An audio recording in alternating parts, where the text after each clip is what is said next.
నన్ను కోనేటిలోనికి దించుటకు నాకు ఎవడనూ లేడు గనుక నేను వచ్చినంతలో మరి ఒకడు నాకంటే ముందుగా దిగునని ఆయనకు ఉత్తరం ఇచ్చెను. యేసు, నీవు లేచి నీ పరిపెత్తుకొని నడువమని వానితో చెప్పగా వెంటనే వాడు స్వస్థత నొంది తన పరిపెత్తుకొని నడిచెను. చాలండి. దేవుడి వాక్యం ద్వారా మనతో మాట్లాడను గాక. ఆమేన్. ఇక మన వాక్యం చూసినట్లయితే మనం ఎన్నోసార్లు ధ్యానం చేసుకున్న వాక్యమే, అందరికీ బాగా తెలిసిన వాక్యమే. అయితే ఇక్కడ మనం చూసినట్లయితే బేతాస్తా అనే కోనేరు మరి అక్కడ యెరూషలేములో ఉంది.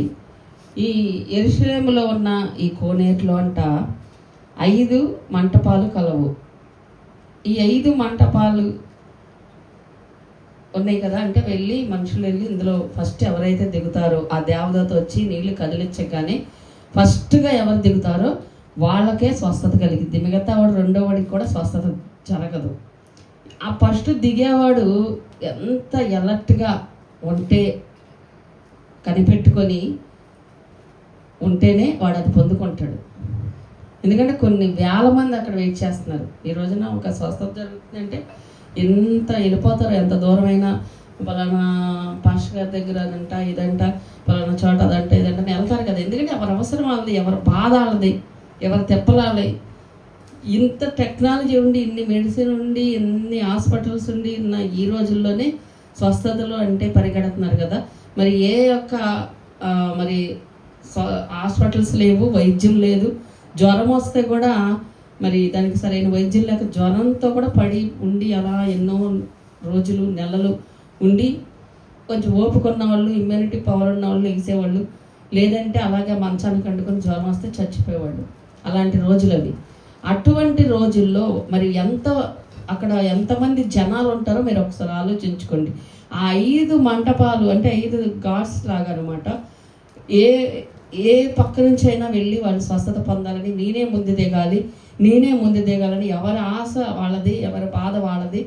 వాళ్ళు వెయిట్ చేస్తూ ఉంటారు అక్కడ అందరూ గుంపులుగా. ఆ దేవదూత వచ్చి ఆ నీళ్ళు నెట్లలో కదిలించగానే, నీళ్లు కదలంగానే వీళ్ళకి అర్థమైపోతుంది దేవదూత కదిలించిందని. వెంటనే దూకేస్తారు అందులోకి. ఎవరైనా సరే దూకుతారో పడతారో, ఇక దొల్లుకుంటూ వెళ్తారో, ఎలా అయినా సరే మొత్తం ఆనకి ఆ నీళ్ళు వాళ్ళు ముట్టుకోవాలి.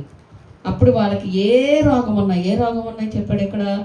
ఎట్టి వ్యాధి గలవాడైనా ఎవడు ముందు దిగునో వాడు ఎట్టి వ్యాధి గలవాడు. అంటే ఇక ఏదైనా వాడికి ఇంకా క్యాన్సర్ అవని, ఎయిడ్స్ అవని, ప్లేగ్ అవని, కలరా అవని, కుష్ఠవ్యాధి అవని, ఇంక ఏదైనా వాడికి స్వస్థత గ్యారంటీ. అది అక్కడ జరుగుతున్న పరిస్థితి. అయితే అక్కడికి ఎంతమంది వచ్చారు, ఎవరెవరు వచ్చారు అంటే గ్రుడ్డివారు, కుంటివారు, ఓచ అంటే పోలియో ఉన్నవాళ్ళు, ఇంకా రకరకాల పరిస్థితులు ఉన్నవాళ్ళు, రకరకాల రోగాలు ఉన్నవాళ్ళు, గుంపులుగా స్వస్థత కావాలనుకున్న వాళ్ళు గుంపులుగా మండపాల చుట్టూ వెయిట్ చేస్తున్నారంట. అటువంటి పరిస్థితి అక్కడ ఉంది. అక్కడ ఒకడు ఉన్నాడు. ఎన్ని సంవత్సరాల నుంచి? 38. ఒక 2 సంవత్సరాలు తక్కువ 40 సంవత్సరాల నుంచి ఒకడు ఉన్నాడు. వీళ్ళే దిగుతున్నారు, వీళ్ళే స్వస్థత పొందుకుంటున్నారు. ఒకడు రేపు ఎవరో మంచోడు దిగాడు, స్వస్థత పొందుకున్నాడు, రేపైనా మనం దిగపోతామా, రేపైనా మనకు స్వస్థత రాదా అని మిగతా వాళ్ళు వెయిట్ చేస్తూ ఉన్నారు. ఈ 38 సంవత్సరాలు కూడా అదే పని మీద ఉన్నాడు. 38 సంవత్సరాల నుంచి వాడికి ఇంక వేరే పనే లేదు చెప్పాలంటే. అక్కడ ప్రభువారు అంటారు, నీ పరుపు ఎత్తుకొని వెళ్ళి అన్నాడు. అంటే ఆల్రెడీ పరుపు కూడా వేసుకొని పడుకుని పోయాడు, సెటిల్ అయిపోయాడు. ఇంకా అక్కడ చెప్పాలంటే ఇంకా అన్నీ తెచ్చేసుకున్నాడు. సరంజమ్మ నేను ఏదో ఒక రకంగా తిప్పలు పడి స్వస్థత తెచ్చుకుంటాను అన్న విశ్వాసం కావచ్చు, వాడి యొక్క ఆశ కావచ్చు, ఏదైనా కానీ మొత్తానికి అక్కడ సెటిల్ అయ్యాడు. అది సరే. ఇదంతా జరుగుతుంది కదా. ఇక్కడ మనం నేర్చుకోవాల్సింది ఏంటి అంటే, యేసు ప్రభువారు వచ్చి ఆయన అడుగుతున్నారు, పడి ఉండుట చూచాడంట. వాడు అక్కడ పడి ఉండుట ప్రభువారు చూశారు. ఈరోజు చాలా మంది పడి ఉన్న స్థితిలోనే నన్ను ఎదురుకొచ్చి పడి ఉన్న స్థితిలోనే ఏ స్థితిలో ఉంటున్నారో అదే స్థితిలో అలా ఉండిపోతున్నారు. అక్కడ యేసు ప్రభువారు ఆ వ్యక్తిని ఒక క్వశ్చన్ అడిగాడండి. ఆ క్వశ్చన్ ప్రతి ఒక్కరు మన జీవితాలకు మనం వేసుకోవాల్సిన ఒక ప్రశ్న అది. ఏమడిగాడు? స్వస్థపడగోరుచున్నావా అని అడిగాడు. అసలు నీకు బాగుపడాలని ఉందా, స్వస్థపడాలని ఉందా, అసలు మేలు పొందాలనుందా, మంచిగా గణపరచబడాలనుందా, గౌరవించబడాలనుందా, అసలు నీకు ఉందా లేదా? నువ్వు ఇలాగే పడి ఉన్నావు 38 సంవత్సరాలంటే మాట్లాడండి, సగం జీవితం అయిపోయింది. ఇంకొక మహా అయితే ఇంక 20 ఏళ్ళు అయితే పైకి కూడా వెళ్తాడు ఎక్కడ తీసుకొని. సగం జీవితం పైనే అక్కడ గడిపేశాడు. ఒక్కరోజు వెళ్ళలేకపోయాడు, స్వస్థత పొందలేకపోయాడు. యేసు ప్రభువానికే ఇంక ఇసుకొచ్చేసింది. ఎట్టండు అంటే ఇక మిగతా వాళ్ళు కూడా పవర్ లేదనుకుని కోనేటికి రావడం మానేస్తారేమో అనుకున్నాడేమో దేవుడు. పిల్లలు పాస్ అవ్వని వాళ్ళు ఉన్నారు అనుకోండి, నన్ను ఎట్టగొట్ట పాస్ చేసి పంపించేస్తారు, ఆ స్కూల్కి బ్యాడ్ వచ్చేది. కొంచెం క్రిటికల్గా ఉన్న వాళ్ళని ఏ హాస్పిటల్లో వాళ్ళు జాయిన్ చేస్తారు, ఎందుకంటే వాళ్ళకి బ్యాడ్ వచ్చేది. ఇక్కడ ఈ 38 సంవత్సరాల నుంచి రోగి పడుంటే దేవుడు అక్కడ చూసి అన్నాడంట, కరుణ కలిగిన దేవుడు కాబట్టి వీడు ఎట్టగలడు, నేనే ఎన్ని గర్భాలు వెళ్ళేక అనుకున్నాడేమో. వెళ్ళి మాట్లాడుతున్నాడు, యేసయ్య నీకు అసలు ఉందా అని అడిగినప్పుడు వాడు చెప్పిన సమాధానం మాత్రం ఏంటి, ఏమంటున్నాడు? ఆ రోగి అయ్యా నీళ్లు కదిలింపబడినప్పుడు నన్ను కోనేటిలోకి దించుటకు నాకెవ్వడనూ లేడు కనుక నేను వచ్చినంతలో మరి ఒకడు నాకంటే ముందుగా దిగునని ఆయనకు ఉత్తరం ఇచ్చాడు. అంటే ఒక సాకు చెప్తున్నాడు. ఈ రోజున చాలా మంది ఎందుకు నువ్వు అని అడిగారు అనుకోండి, నువ్వు పరిస్థితి ఏంటి, మారవా, కొంచెం ప్రార్థన చేసుకోవచ్చు కదా, లేకపోతే పౌరుషంగా ప్రయత్నం చేయొచ్చు కదా, కొంచెం ఏదైనా వ్యాపారం చేసుకోవచ్చు కదా, కొంచెం ఏదైనా సిన్సియర్గా ట్రై చేయొచ్చు కదా, ఎల్నాళ్ళు ఇలాగే ఈ అప్పులతో, ఈ రోగాలతో, ఈ దరిద్రంలో ఉంటావు అని అడిగారు అనుకో, వాళ్ళు చెప్పే సమాధానం ఏంటి తెలుసా? కొంతమంది మాకు ఎవ్వరూ సపోర్టు చేయట్లేదు, మాకు హెల్ప్ చేయట్లేదు, మమ్మల్ని ఎవ్వరూ సలహా ఇవ్వట్లేదు, మాకెవ్వరూ వెనక బలంగా నిలబడేవాళ్ళు లేరు ఇవి చెప్తారు. ఇక్కడ మనం ఒకవేళ ఇలాంటి పరిస్థితుల్లో మనం ఎవరైనా ఉంటే దేవుడు ఈరోజు మనతోనే మాట్లాడుతున్నాడు. చాలామంది ఇదే కదా చెప్తారు ఆన్సరు, మాకు ఎవరు లేరండి, మాకు ఆ తెలివి లేదండి, మాకు ఎలా వెళ్ళాలో తెలియదండి, డబ్బులు సపోర్ట్ చేసేవాళ్ళు లేరండి, మాకు ఆ జ్ఞానం లేదండి, మాకు వెనకాల ఎవరు మాకు కొంచెం ధైర్యం చెప్పేవాళ్ళు లేరండి అని చెప్పే సమాధానాలు ఎక్కువ వింటాం. కానీ అలాంటి వాళ్ళని దేవుడు దీవించడు. మనం ఎప్పుడు ఎవరి మీద ఆధారపడకూడదండి. దేవుని బిడ్డలుగా మనం ఎప్పుడు ఎవరి మీద ఆధారపడకూడదు. ఇక్కడ ఈ వ్యక్తిని అంటే దేవుడు కనికరించి వచ్చి ఎట్లాగొట్లా నేను కనీసం ఇక్కడి నుంచి పంపించాలని ఒక పట్టుదలతో దేవుడు ఉండి ఆ మనిషి మీద ప్రేమ కలిగి జాలి కలిగి వచ్చాడు. ఈరోజు 100కి ఒక 50% మంది ఇలాగే, మాకే ఉద్యోగం లేదు, మాకే వ్యాపారం లేదు, మాకే పని లేదు, మాకెవరు సపోర్ట్ లేదు, మాకెవరు తోడు లేరు, మమ్మల్ని ఎవరు గెలిపించేవాళ్ళు లేరు, మమ్మల్ని ఎవరు పుష్ చేసేవాళ్ళు లేదు, అందరికి ఏదో ఒక సాకు చెప్తున్నా ఏమంటున్నారంట, దేవుడికి చెయ్యలేనిది ఏది లేదు అని మనం గుర్తుపెట్టుకోవాలి. ఇక్కడ ఈ వ్యక్తిని అడిగినప్పుడు ఆ వ్యక్తి అన్నాడు, అయ్యా నాకు ఎవరు లేరు, అందుకే నన్ను ఎవరు దించేవాళ్ళు లేరు, అందుకే నేను ఎప్పటికీ స్వస్థత పొందుకోలేకపోతున్నాను, అందుకే ఇట్లాగే పడండవలసి వచ్చింది అని సమాధానం చెప్పాడు. అప్పుడు యేసుప్రభువు అయ్యో అవునా నీకు ఎవరు లేరా ఇవన్నీ అడగలేదు అక్కడ యేసయ్య. అసలు యేసయ్య ఉద్దేశం ఏంటంటే ఈ స్థితిలో ఉండడం ఎవరికి ఇష్టంలా. మనం ఎప్పుడు కూడా దరిద్రం అనుభవిస్తూ రోగాలతో లేదా ఓటములు పాలవుతూ ఉండడం యేసయ్యకి ఎప్పుడు ఇష్టం ఉండదండి. ఆయన ఎప్పుడు మనల్ని పైకి ఎవ్వరు ఉండవసరం మనకు తోడు, దేవుడు తోడు ఉంటే చాలు. ఆయన ఉండాలి, ప్రభా నువ్వు ఉండయ్యా అని ఎప్పుడు దేవుడిని అడగాలి. నువ్వు తోడుండు, నువ్వు జ్ఞానం ఇవ్వు, నువ్వు ఆలోచన చెప్పు, నాకు ఈ బిజినెస్లో నువ్వు ఆలోచన చెప్పు, నాకు ఈ వర్క్లో నువ్వు ఆలోచన చెప్పు అని దేవుడిని అడగాలి. అంతేగాని మనుషుల వైపు మనం చూసాం, ఎవరైనా మాకు ఇస్తే బాగుండు, కొంచెం బిజినెస్ పెడతాం, ఎవరైనా మాకు జాబ్ ఇస్తే బాగుండు, లేదా అందులో కొంచెం ఏమన్నా మెళుకువలు చెప్తే బాగుండు, ముందుకెళ్తావు, ఇంకా బాగా చేసేవాళ్ళమేమో, ఇంకా బాగా మేము బతికేవాళ్ళమేమో, మాకెవరు లేరు కాబట్టి, ఎవరు చెప్పేవాళ్ళు లేరు కాబట్టి ఇలాగే ఉండిపోతున్నామేమో అన్న ఫీలింగ్తో ఉండిపోతారంట కొంతమంది. అలా ఎప్పుడు ఉండకూడదు. ఎందుకో తెలుసా, దేవుడు ఇక్కడ ఆ వ్యక్తి దగ్గరికి వచ్చి అంటున్నాడు, నువ్వు నీకు అసలు బ్రతకాలని ఉందా, నీకు అసలు స్వస్థపడాలని ఉందా అని అడిగినప్పుడు నాకు ఎవరు లేరు ప్రభా, నన్ను దించేవాళ్ళు లేరు అన్నప్పుడు దేవుడు ఏమల్లా, లేచి నీ పరిపెత్తుకొని నువ్వు వెళ్ళు అన్నాడు. అంతే, ఈ ఒక్క మాట అన్నాడు అక్కడ ప్రభు. అనగానే ఆ వ్యక్తి ఏం చేశాడు, లేచి పరిపెత్తుకొని వెళ్ళిపోయాడు. అక్కడ వాడికి విశ్వాసం బాగుంది కాబట్టి మంచి పని చేశాడు. లేదు ప్రభా, ఇక్కడ ప్రాసెస్ అది కాదు, దేవదూత రావలను, నీళ్లు కదిలించవలను, అందులోకి మొదట దిగవలను, అప్పుడే స్వస్థత కలిగిద్దని చెప్పాడు అనుకోండి. కొంతమంది ఎంత పుషింగ్ ఇచ్చినా, ఎంత ప్రార్థన సలహాలు ఇచ్చినా ఎంతగా ఇలా నడవండి, దేవుళ్ళో ఇలా ప్రార్థన చేయండి, ఇలా అడిగితే దేవుడు చేస్తాడు, దేవుడు సహాయం చేస్తాడు, దేవుడు మేలు చేస్తాడు, దేవుడు గైడెన్స్ చేస్తాడంటే లేదులేండి ఎలా అయినా సరే అని ఇంకా నిరుత్సాహంగానే చెప్తారు, ఇంకా నిరుత్సాహ మాటలే మాట్లాడతారు. అసలు వాళ్ళు అలా చేయకపోతే మేము పాటికి ఇలా ఉండేవాళ్ళమండి, వీళ్ళు ఇలా అనకపోతే మేము ఇంకోలా ఉండేవాళ్ళమండి, అసలు అప్పుడు కనుక అంత నష్టం రాకపోతే అసలు ఇలా ఉండేవాళ్ళం కాదండి. అసలు గతం వదిలేసి ప్రజెంట్ నీ పక్కన దేవుడు ఉన్నాడు, నువ్వు ఏ స్థితిలో ఉన్నా వాడి స్థితి ఏంటి? పడిపోయిన స్థితి, లెగవలేని స్థితి, 40 సంవత్సరాల నుంచి మారని స్థితి. అట్లాంటి దేవుడు నువ్వు లే అంటే ఆయన మాటలో ఉన్న శక్తి అది. అందుకే ఎప్పుడు కూడా ఎవరి సపోర్ట్ కోసం ఎదురు చూడకూడదు, కానీ ప్రభువు మాట కోసం ఎదురు చూడాలండి. యేసుప్రభు వారు వలలో వేస్తున్నారు, వాళ్ళు రాత్రంతా చేపలు పట్టడానికి చూశారు, కానీ ఒక్క చేప కూడా పడలేదు. అప్పుడు యేసుప్రభు వారు ఏమన్నారు, వలలు దులుపుకుంటుంటే వాళ్ళు వెళ్ళి లోతుకి వెళ్ళి కుడివైపుకి వల వేయండి అని చెప్పారు.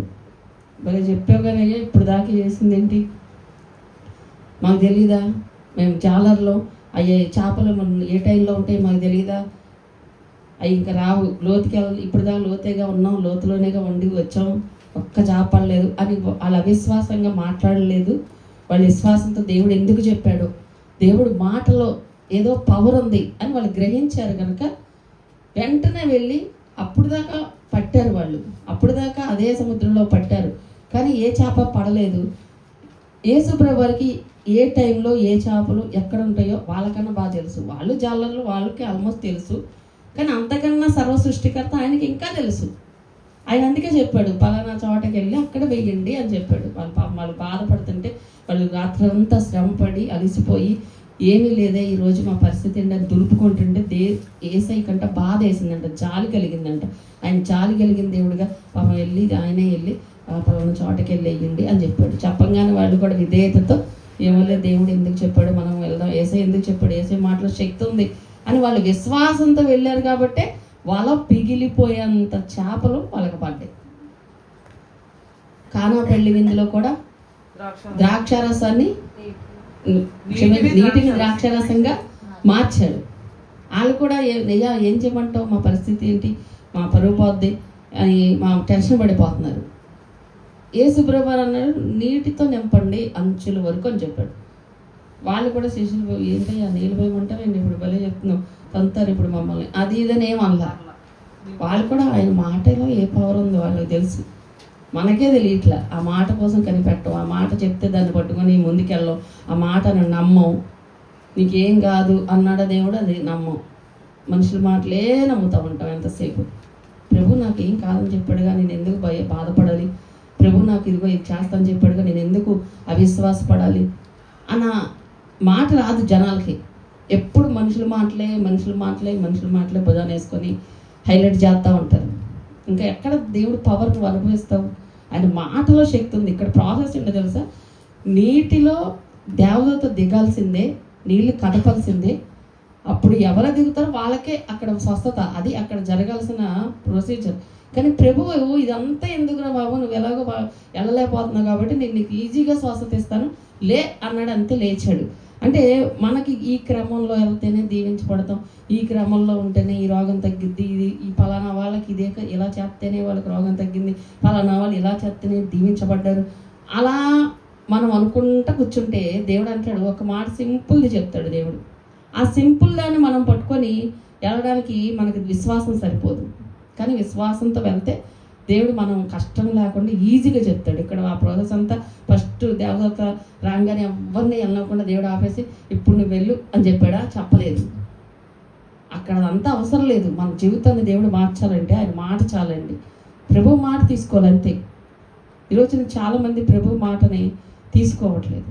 ఉద్యోగం చేయాలంటే, వివాహం చేసుకోవాలంటే, ఏదైనా ఈ లోకంలో ఏదైనా చేయాలన్నా ప్రభు నీ మాట కోసం ఎదురు చూస్తున్నది ఎన్ని రోజులైనా. ఈలోపు ఏదైనా నష్టపోయినా కూడా కొన్నిసార్లు ప్రభు మాట కోసం ఎదురు చూస్తున్నప్పుడు కొన్ని నష్టపోవాల్సి వస్తుంది. ఆ ప్రాసెస్లో కొన్ని నష్టపోతాం. లోకం అంటది పిచ్చా నీకు ఇంత మంచిది, నువ్వు ఆఫర్ వదిలేసుకుంటున్నావు. అబ్రహాం కూడా అంతే కదా, యేసయ్యేమో వచ్చి నీకు బిడ్డలనిస్తాను, ఇసుక రేణువుల్లో దీవిస్తాను అని చెప్తే విన్నాడు, విధేయత చూపించాడు. కానీ సారా వచ్చి ఎప్పుడు పుడతారు? ఇలా పెళ్లి చేసుకో, నీకు పిల్లలు ఇంకో రకంగా దేవుడు ఇస్తాడులే, నాకు ఎలా పుడతారు, ముసల్దాన్ని కదా అని ఏదో కొంచెం అవిశ్వాస మాటలు స్త్రీగా మాట్లాడేసరికి అబ్రహాం కూడా ఆ గొడవ వినలేక సర్లే అనేసి వివాహం చేసుకోబట్టే అక్కడ అవిశ్వాసం చూపించాడు. మాట దేవుడి మాట పక్కన పెట్టేశాడు. నా దేవుడు మాట చెప్పాడు కాబట్టి నేను ఖచ్చితంగా దేవుడు నాకే ఇస్తాడు, నీ గర్భానే పుడతారు అని చెప్పాడు. అక్కడ నీ గర్భవాసం నుండి శారాకి నీకే పుడతారని చెప్పాడు. కాబట్టి నేను ఎలా పెళ్లి చేసుకుంటానో నేను చేసుకోను అని చెప్పలేకపోయాడు. మన జీవితంలో దేవుడు వాగ్దానం ఉంటుంది, పరిస్థితులన్నీ తారుమారుగా ఉంటాయి ఎప్పుడు కూడా. అక్కడ పరిస్థితి మారిపోయింది, తారుమారైపోయింది. భార్య వేధిస్తుంది శారా గారు, పిల్లలు కావాలి, నా దాసితో వెళ్ళు, ఇగో ఇలా వెళ్ళు. అది వాళ్ళకి ఒక పెద్ద, ఇప్పుడున్న పరిస్థితులను బట్టి ఆలోచిస్తే తప్పు, కానీ అప్పుడు వాళ్ళకి అదేం పెద్ద ఇది కాదు. ఇలా వెళ్ళు, ఇలా కను, వాళ్ళు మన సంతానం అయ్యిద్దిగా అంటే అవిశ్వాసం చూపించాడు ఒక రకంగా. శారా మాట విన్నాడు, అందుకే హాగర్ని పెళ్లి చేసుకున్నాడు. దేవుడు మాట అనలేదు, శారా మాట అన్నాడు అక్కడ. అందుకే వీళ్ళిద్దరికి గొడవైనప్పుడు దేవుడు కూడా నువ్వు ఎవరి మాట అన్నావు? శారా మాట అన్నావుగా, శారా ఏం చెప్తే చెప్పు అన్నాడు. అంతే. మనం దేవుడిని అడగకుండా ఏదైనా నిర్ణయాలు తీసుకున్నాం, మనం దేవుడు కలగ చేసుకోడండి. నువ్వు ఎవరి మాటని ఉద్యోగం మొదలెట్టి, ఎవరి మాటని వివాహం చేసుకున్నావు, ఎవరి మాటని నువ్వు ఇది ముందుకు వెళ్తున్నావు, అదే చెయ్యాలి అంటాడు. అలాగే చెప్పాడు అబ్రహాం విషయంలో. వాళ్ళిద్దరు గొడవ ఈ పిల్లోని తీసుకుని బయటికి పంపించేస్తుంది, హాగర్ నిన్ను ఇస్మాయిల్ని. అబ్రహాం చాలా దుఃఖపడతాడు, ఎంతైనా కొడుకు కదా, ఏడుస్తాడు. దేవుడితో చెప్తాడు, వెళ్ళి దేవా నా బిడ్డ కదా, ఎంతైనా ఇంట్లోంచి అలా బయటికి పంపించేస్తే ఎక్కడికి వెళ్ళిపోతాడు, చిన్న పిల్లోడు కదా, ఏంటి ప్రభా అని ఏడిస్తే దేవుడు అంటాడు, నువ్వు అప్పటికి పిల్లాడు పుట్టడు, వెళ్ళిపోమంటుంది ఏంటంటే నువ్వు నీ భార్య ఏం చెప్తే అది చెయ్యి అంటాడు. అంతే. అలాగే చేస్తాడు. పిల్లాడుగా పంపించినప్పుడు కూడా ఏడుస్తాడు, మళ్ళీ వెళ్ళి ప్రభా ఏంటయ్యా అంటే నీ భార్య ఏం చెప్తే అది చెయ్యి అంటాడు. ప్రెగ్నెంట్తో అదే చెప్తాడు. మళ్ళీ పిల్లోడిని పంపించేయమంటుంది, అయ్యా ఇది ఎక్కడ న్యాయం అయ్యా, ఆ పసిపిల్లోడిని ఎక్కడ పంపించేనయ్యా, ఎంతైనా నా బిడ్డ కదయ్యా అని అంటే దేవుడు అంటాడు నీ భార్య ఏం చెప్తే అది చెయ్యి అంటాడు. అంతే. నోరు మూసుకొని వెళ్ళిపోయి అబ్రహాము వేరే మాట మాట్లాడకుండా పంపించేస్తాడు. నేల పుట్టు ఒకటి ఇచ్చి వెళ్ళిపోయి ఏం చేస్తాం, దేవుడే యాక్సెప్ట్ చేస్తాడు, ఇంకెవరేం తప్పించలేరు అని ఆ పిల్లోడిని హాగర్ని పంపించేస్తాడు. కానీ అబ్రహాం ప్రార్థన బట్టి వాగ్దానం మాత్రం చేస్తాడు, నువ్వేం బాధపడకు, ఇస్మాయిల్ని నేనేం వదిలేనులే, ఇస్మాయిల్ని కూడా నేను దీవిస్తాను అని ఆశీర్వదిస్తానని వాగ్దానం చేశాడు. అన్ని వంశాల కన్నా 4 టాప్లోనే ఉంటారని టాప్లోనే ఉన్నారు ఇప్పటికి. ఎవరు? ఇస్లాం స్టేట్స్ అన్నీ కూడా, ఈ కంట్రీస్ అన్నీ కూడా అందుకే బాగా దీవించబడతాయి. అయితే దేవుడు మాటలో ఉన్న శక్తి ఎవరైతే తీసుకుంటారో వాళ్ళు మాత్రం దీవించబడతారండి. ఈ వ్యక్తి లేచి నీ పరిపెత్తుకొని నువ్వు వెళ్ళు అనగానే ఆ మాటనే పట్టుకున్నాడు. మనం ఈరోజు ఒక్కరోజైనా మన పరిస్థితి బాగున్నప్పుడు, మనకు ఏమైనా ఇబ్బంది వచ్చినప్పుడు మనం మాటను ఎందుకని అడగం? ఒకవేళ అడిగిన దేవుడు వాగ్దానం చేసిన మాట ఉంటే ఆ మాట ఎందుకని గుర్తుపెట్టుకోం? ఆ మాటను బట్టి ముందుకు ఎందుకు సాగం? ఒక మాట కోట్ల రూపాయల కన్నా విలువైంది. దేవుడు ఒక మాట ఇస్తే కోట్లు కూడా దానికి సమం కాదు. అంత విలువైన మాట అది, దాన్ని పట్టుకోవాలి మనం. అదొక ఆస్తే చెప్పాలంటే. ఒక మాట కనుక ఆయన దగ్గర నుంచి వచ్చిందంటే వాగ్దానాలు చేస్తాడు కదా, నేను నీకు తోడుగా ఉంటాను, నేను యెహోవా నాకు కాపరి, నాకు లేమి కలగదు, ఇవన్నీ వాగ్దానాలు ఉంటాయి. బాగా ఒక 2004-05 అనుకుంటా బాగా లేముడి, ఎంత ఇబ్బంది పడేవాళ్ళం మేము. బాగా చాలా ఇబ్బందికరమైన పరిస్థితులు అప్పుడు మాకు. చాలీ జీతాలు, మరి చాలని పరిస్థితులు, అప్పులు, కిరసనాయిల్ స్టవ్లు, మళ్ళీ ఇవన్నీ. అలాంటప్పుడు ఏ రోజు మంచిగా వండుకోవడానికి ఉండేది కాదు. అప్పుడు ఒకరోజు ఇలాగ వాక్యం వచ్చింది, దైవజనులు ఒక వాక్యం చెప్పారు, ఏదైనా వాగ్దానం తీసుకో దేవుడి దగ్గర నుంచి, ఆ వాగ్దానం ఎత్తిపెట్టి ప్రార్థన చేయి, అప్పుడు నీకు ఆ వాగ్దానాన్ని బట్టి దేవుడు మాట ఇచ్చాడంటే ఆయన తప్పని దేవుడు కనుక నీకు అన్నీ కూడా సర్వ సమృద్ధి ఏది అడుగుతావు అది నువ్వు పొందుకుంటావు అని చెప్పారు. అప్పుడు నేను రోజు ఏడ్చి ప్రార్థన చేసేదాన్ని ఒక్కటే. అప్పుడు మాకు తిండే ఉండేది కదా, చెప్పాలంటే తినడానికి తిండి ఉండేది కదా. ఆ ఒక్క విషయంలో అడిగేదాన్ని, ప్రభా ఏ రోజు ఏ కొరత ఉండకుండా సమృద్ధిగా నా బిడ్డలకి నాకు మంచి ఫుడ్ ఉంటే చాలు ప్రభా, మంచిగా ఉండాలి, తుక్కోకూడదు, ఎవరింటికి వెళ్ళకూడదు, ఈ విషయంలో నాకు వాగ్దానం కాబట్టి అప్పుడు నాకు ఫస్ట్ చేసిన వాగ్దానమే అది, యెహోవా నాకు కాపరి, నాకు లేమి కలగదు. ఏ రోజు కూడా ఈ రోజు వరకు దేవుడు ఏ రోజు కూడా ఆ పరిస్థితి రానులా వాగ్దానం ఒకటి, ఆ మాట చాలు కదా. ఇప్పుడు ఇక్కడ మాట ఏమన్నాడు? లేచి నీ పరిపెత్తుకుని వెళ్ళి అన్నాడు, అంతే. ప్రొసీజర్ అంతా ఫాలో అవ్వమని చెప్పాలి. దేవుడు దీవించాలనుకుంటే ఆయన మాట చాలు. నువ్వు ఉద్యోగం ధరని దీవెత్తాడా, నువ్వు కష్టపడి చీకటి మొదలెట్టి రాత్రి మళ్ళీ తెల్లారేదాకా పనిచేస్తావో దీవించబడతావా, ఇవన్నీ కాదు. ఆయన దీవించాలనుకుంటే నువ్వు చేసేది ఎంతైనా దీవెత్తాడు. నువ్వు నిన్ను ఆశీర్వదించాలనుకుంటే ఎలా అయినా ఆశీర్వదిస్తాడు. నిన్ను ముట్టి స్వస్థపరచాలనుకుంటే ఏ మందు అవసరం లేదు ఆయనకి.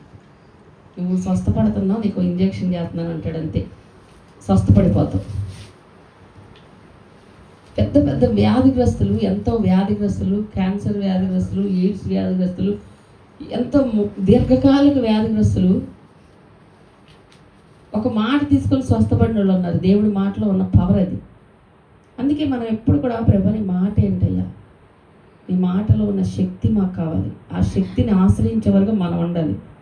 ఇప్పుడు వాడిని నీ పరిపెత్తుకొని వెళ్ళు అనగానే అసలు నేను ఇంచు కూడా కదలలేకపోతున్నానయ్యా, ఇంచు కదిలితే నేను వెళ్ళి ముందు కోనేట్లోనే పడేవాడిని కదా, నాకు భలే చెప్తున్నావయ్యా అని అనుంటే నిజంగా ఏం జరిగేది కదా.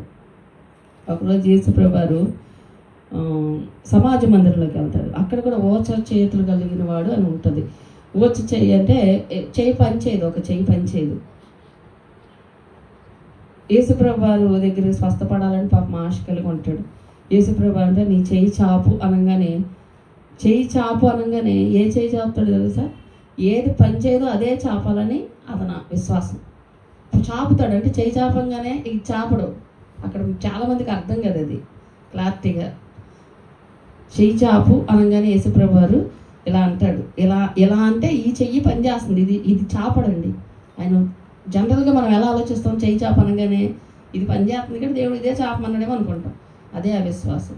దేవుడు చెయ్యి చాపు అనగానే ఆయన ఏది పని చేయదో అది చాపుతాడు, అది స్వస్థపడింది. అంటే దేవుడు పవర్ అది ఉంటుందని ఆయన గ్రహించాడు కాబట్టి ఈ చెయ్యినే లేపాలని ఆయన మనసులో అనిపించింది కాబట్టి ఇదే లేపాడు. ఇది పని చేయదుగా, దేవుడు దీన్ని ఉండట్లేదు, దీన్ని ఉంటాడు, ఇది చాపదు అనుకుని ఉంటే ఫెయిల్. మనం ఆ చిన్న మిస్టేక్స్ మనం చేస్తూ ఉంటాం కొన్నిసార్లు. ఆ మాటలో ఉన్న శక్తిని పట్టుకో. అందుకే ప్రభు వాగ్దానం కావాలి, నాయన మాట కావాలయ్యా, నీ మాట ఉంటే చాలు. ఇందాక పాడిన భాగవతి గారు ఏం పాట అది? నీ ఉంటే నాకు చాలు యేసయ్యా, నీ వెంటే నేను ఉంటానేసయ్యా, నీ మాట చాలయ్యా, నీ తోడు చాలయ్యా, నీ నీడ చాలయ్యా, నీ మాట చాలయ్యా, నీ చూపు చాలయ్యా, నీ తోడు చాలయ్యా, నీ నీడ చాలయ్యా, నీ ఉంటే నాకు చాలు యేసయ్యా, నీ వెంటే నేను ఉంటానేసయ్యా. హల్లెలూయా. నీ ఉంటే చాలయ్యా అంది భక్తురాలో భక్తుడు. నీ ఉంటే చాలయ్యా అన్నారు. ఈ రోజున మంచిగా బ్రతకాలంటే డబ్బు ఉండాలి, ఉద్యోగం ఉండాలి, జ్ఞానం ఉండాలి, ఆరోగ్యం ఉండాలి అనుభవించడానికి. ఇవన్నీ ఉంటే చాలని అడగాలి వాళ్ళు. వాళ్ళకి ఎవరుంటే అవన్నీ ఉంటాయి వాళ్ళకి తెలుసు భక్తులు. నీ ఉంటే చాలయ్యా, నువ్వు ఉంటే చాలు, నీ చూపు చాలు, నీ తోడు చాలు, నీ మాట చాలు. ఎందుకంటే ఆయన మాటలో ఉన్న శక్తి చాలండి. ఆయన మాట వల్ల ఎన్ని అద్భుతాలు జరిగినాయి కదా. నీ చూపు చాలయ్యా. ఆయన వెళ్తామంటుండే మత్తయి మరి సుంకం కలెక్టర్ అనమాట, అంటే బిల్ కలెక్టర్స్ మన భాషలో చెప్పాలంటే. ఆయన వీళ్ళంతా కూడా కూర్చొని శిష్యులు అంటే కొంతమంది జాలర్లు ఉన్నారు, కొంతమంది ఉద్యోగస్తులు కూడా ఉన్నారు, కొంతమంది వైద్యులు, ఆయన లోక వైద్యుడు, వీళ్ళంతా కూడా ఒక టీం కదా. తర్వాత కూర్చొని ఉన్న మత్తయిని అక్కడ కూర్చొని ఉంటాడు మెట్టు దగ్గర. యేసుప్రభు జస్ట్ ఇలా చూసి, మత్తయిరా నువ్వు నాతో పాటు నన్ను వెంబడించి అంటాడు, అంతే. ఒక్క మాటే. అప్పటికి మత్తయికి ఏమీ తెలియదు. కానీ యేసుప్రభు వారిని ఆ ఉద్యోగం వదిలేసి, ఆ రాబడి వదిలేసి, ఆయన చూపు పడింది చాలనుకుని వెళ్ళిపోతాడు ఆయన వెనకాల. ఆయన చూపులో ఉన్న పవర్ ఈరోజు ఎంత గొప్ప ధన్యత. మరి ఆయన శిష్యులుగా లెక్కింపబడ్డం.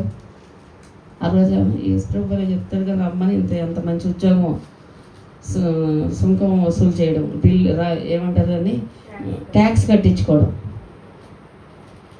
అంత మంచి ఉద్యోగం వదిలేసి ఎవరైనా వెళ్తారో, కానీ ఆయన వెళ్ళాడంటే ఆయన చూపులో ఉన్న పవర్ ఆయన తెలుసు. ఆయన చూసినందుకు ఆయన జీవితం మారిపోయింది. ఆయన మాట్లాడినందుకు కొన్ని వేల మంది జీవితాలు, లక్షల మంది జీవితాలు మారిపోయినాయి. ఆయన తోడుంటే పౌలు గారు ఎన్నో శ్రమలు అనుభవించాడు. ఆయన తోడున్నాడు కాబట్టి ఆ శ్రమలో కూడా నమ్మగలిగాడు. శ్రమలో కూడా ఆయన ఆనందంగానే ఉన్నాడు. శ్రమలో కూడా ఆయన సంతోషించాడు.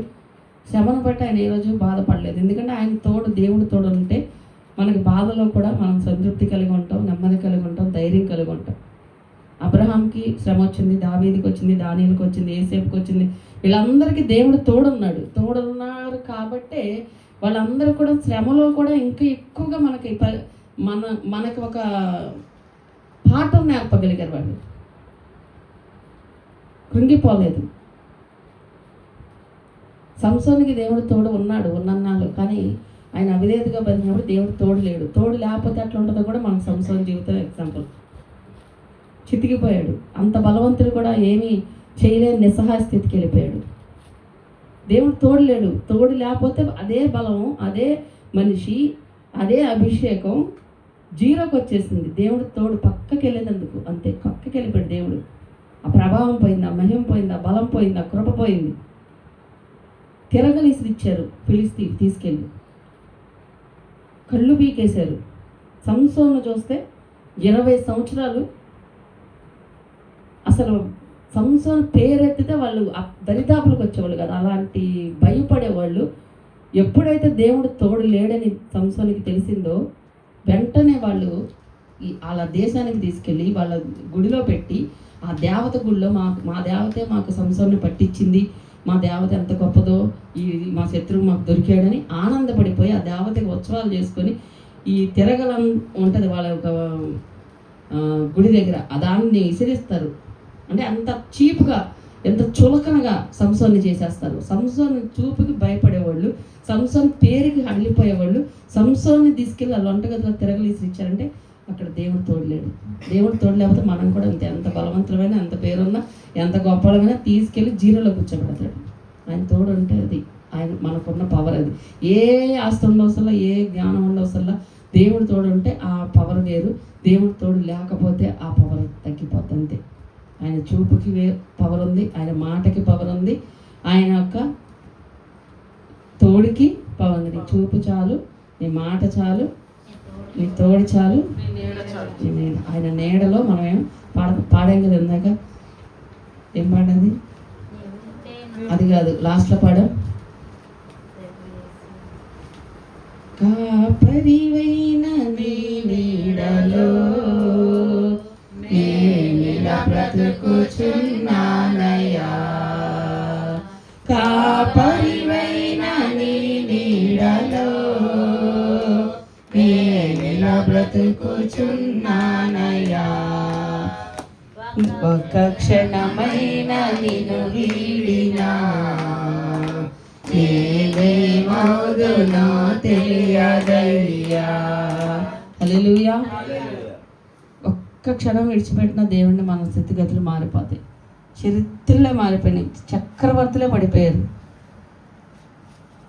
ఆయన నీడలో ఉంటే మన ధైర్యం వేరండి. ఆయన మన నీడగా ఉంటే ఆ ధైర్యం వేరు. చాలామంది భయపడిపోతూ ఉంటారు, బాధపడుతుంటారు. దేవుడు నీడలో లేరు. వాళ్ళు ఏదో అవిధంగా ఉంటే దేవుడు వాళ్ళకి నీడగా ఉండడు. కాపరిలో ఆయన ఉంటే మన ధైర్యం వేరు. 1000 మంది మన మీదకి వస్తున్నా చాలా నిబ్రంగా నిలబడతాం. ఆ ధైర్యం వేరు. రేపు పొద్దున పరిస్థితి ఎట్టుంటుందో తెలియదు, అయినా ఆ ధైర్యం వేరు. ఆయన నీడలో ఉంటే అది ఆ కృపది. అందుకే ఆయన చూపు, ఆయన మాట, ఆయన తోడు, ఆయన నీడ అన్నీ మనకు అవసరమే. అవన్నీ ఎంతో శక్తి కలిగినవి. వాటిని ఈ సంపదలు ఏటితో మనం కొలవలేం.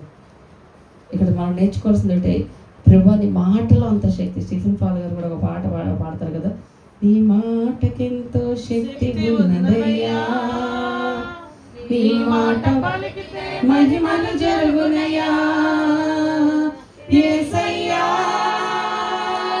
యేసయ్యా యేసయ్యా యేసయ్యా, ఒక్క మాట చాలునయ్యా నా యేసయ్యా, నీ ఒక్క మాట చాలునయ్యా నా యేసయ్యా. హల్లెలూయా. ఒక మాట చాలండి. సహాయం లేదు, ఎవరు సపోర్ట్ లేదు, ఎవరు గైడెన్స్ లేదు, మాకు ఎవరు సపోర్ట్ చేసేవాళ్ళు ఏం బాధపడద్దు. దేవా నీ మాట చాలయ్యా నన్ను పైకి లాపడానికి, నీ మాట చాలు నన్ను స్వస్థపరచడానికి, నీ మాట చాలు నా బిడ్డల బ్రతుకు సరవడానికి, నీ మాట చాలు నా కుటుంబం కట్టబడడానికి, నీ మాట చాలు నా బిడ్డలకు మంచి భవిష్యత్తు పొందుకోవడానికి.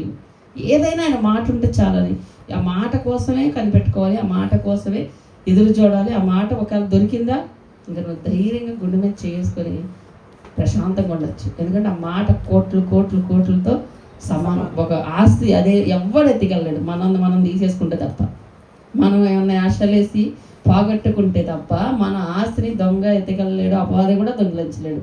ఆయన ఎత్తే మాట అలా ఉంటుంది. అది మనం ఏమన్నా తెంగరాశలు వేసుకొని సంవత్సరంలాగా ఏమన్నా ఇదవుతే అటు ఇటు అయితే కానీ ఆయన తీస్తాడే తప్ప మ్యాక్సిమం అసలు ఆయన కృప పోదండి.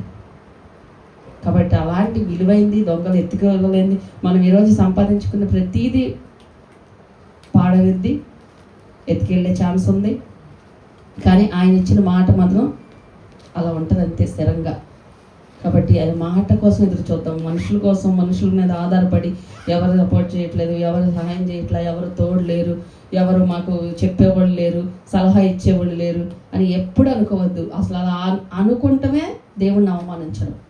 అలా అనుకుంటున్నావు, ఇంకా అలా ఆలోచిస్తున్నావు అంటే నువ్వు దేవుడిని నమ్మట్లే, ఇంకా అవిశ్వాసంగానే ఉన్నావని అర్థం.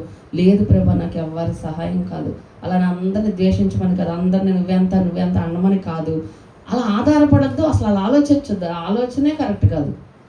అలా మనం ఎప్పుడు కూడా మనం ఒకళ్ళ మీద ఆలోచన పెట్టుకోవద్దు, ఆధారపడద్దు. కొంతమంది పుట్టింటోళ్ళు పెడతారని, కొంతమంది వాళ్ళు పెట్టాలని, కొంతమంది అన్నదమ్ములు సపోర్ట్ చేయాలని, కొంతమంది ఎవరైనా సపోర్ట్ చేస్తే బాగుండని, ఏమి ఎవ్వరు కాదు. అలా ఆలోచిస్తున్నావు అంటే నువ్వు దేవుడి మీదే ఆధారపడాలి. ప్రభు నువ్వే నాకు సహాయం చేయి, నా బిడ్డల విషయంలో, నా కుటుంబ విషయాల్లో, నా ఆర్థిక విషయాల్లో, ఆత్మీయ విషయాల్లో ఏదైనా నువ్వు చేయాలి నాయన, నువ్వు లేపాలి. అక్కడ ఎవరు లేపారండి ఆ 38 సంవత్సరాల్లోని? వాళ్ళ బంధువులు వచ్చి ఒరే కొంచెం వెళ్ళి నేను నెట్టగొట్టవా ఎత్తలేరా అని ఎవ్వరు అనలా. జనం ఎవరు స్వస్థత కోసం వాడు దిగుతుంటే ఎవడో వచ్చి పట్టించుకునేవాడు. దేవుడు కూడా ఏమి తీసుకెళ్ళి అందులో ఎత్తలే నేను నా మహిమతో అనలా. ఆయన జస్ట్ మాట అన్నాడు. ఆ మాటలో పవర్ ఉంది కాబట్టి ఆయన మాట అంటే చాలు. నీకే ప్రొసీజర్ అవసరం లేదు. ఈ భూమి మీద నువ్వు బాగుపడడానికి ఎలాంటి ఫార్మాలిటీస్ అవసరం లేదు. దేవుడు మాట కోసం ఎదురు చూడు. ఆయన మాట దొరికిందా పట్టుకో, దొరకలేదా ఎదురు చూడు, ఏడువు. ప్రభా నువ్వు ఒక మాట చెప్పు నాయన, నీ మాట చాలయ్యా, నీ మాట ఉంటే చాలు నాయన, నాకు ధైర్యం ఉంటుందయ్యా అని దేవుడి మాట కోసం ఎదురు చూడదాం. ప్రార్థన చేసుకుందాం. చిన్న ప్రార్థన చేసుకుని ప్రతి ఒక్కరు కూడా ప్రభా 38 సంవత్సరాల నుంచి అక్కడ ఉన్న ఆ రోగి ఒక సోమరిపోతూ, ఒక నిర్లక్ష్యం కనిపిస్తుంది అతనిలో, ఒక సాకులు చెప్పే మెంటాలిటీ కనిపిస్తుంది. చాలా మంది దినాల్లో సాకులు చెప్తా ఉంటారు. ఎందుకు ఈ పని చేయలేదంటే సాకులు, ఎందుకు దీవించబడలేదంటే సాకులు, ఎందుకు ప్రార్థించలేదంటే సాకులు, ఎందుకు నువ్వు ఆత్మలో ఎదగలేకపోతున్నావు, ప్రార్థనలో ఎదగలేకపోతున్నావు, ఎందుకు మంచి సాక్షి జీవితం కలిగి ఉండలేకపోతున్నావు అంటే సాకులు. నువ్వు సాకులు చెప్పినంత వరకు